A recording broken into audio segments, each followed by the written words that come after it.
Nous avons un problème avec le bureau du conseil départemental de Thiès.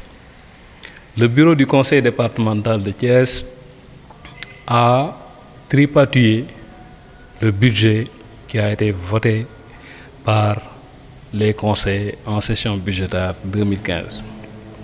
Après le vote du budget, lors de sa transmission pour approbation au niveau du préfet, représentant de l'État, les membres du bureau ont procédé à 6 virements de crédit.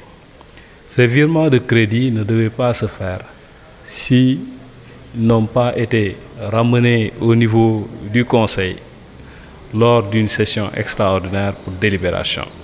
Cela n'a pas été fait. C'est un manquement grave qui crée une situation de manque de confiance entre les conseillers et le bureau. Nous, organes délibérants, nous sentons que notre confiance a été abusée par le bureau du conseil. Le second problème que le bureau du conseil a posé, c'est un problème de l'utilisation des deniers publics du département à des fins individuelles ou privées. Il s'agit simplement de l'utilisation du carburant. Le bureau est venu nous présenter un document portant autorisation spéciale de dépenses et de recettes sur l'utilisation du carburant.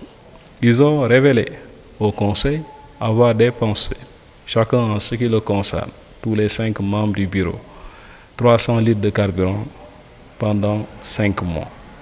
Ils ont utilisé, chacun en ce qui le concerne, 1500 litres de carburant à des fins individuelles et privées alors qu'ils n'en ont pas droit.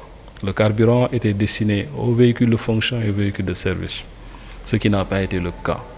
Voilà la situation que nous avons constatée. Et pour ce cas précis, l'application du point 2 de l'article 61 du Code général des collectivités locales est très claire.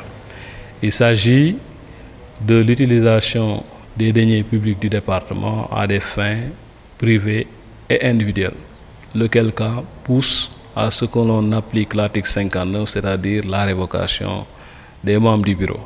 Voilà donc le problème qui a été soulevé. Et dès demain, les conseillers départementaux vont adresser une correspondance à la tutelle, en l'occurrence le ministre des collectivités locales, pour l'application de la loi.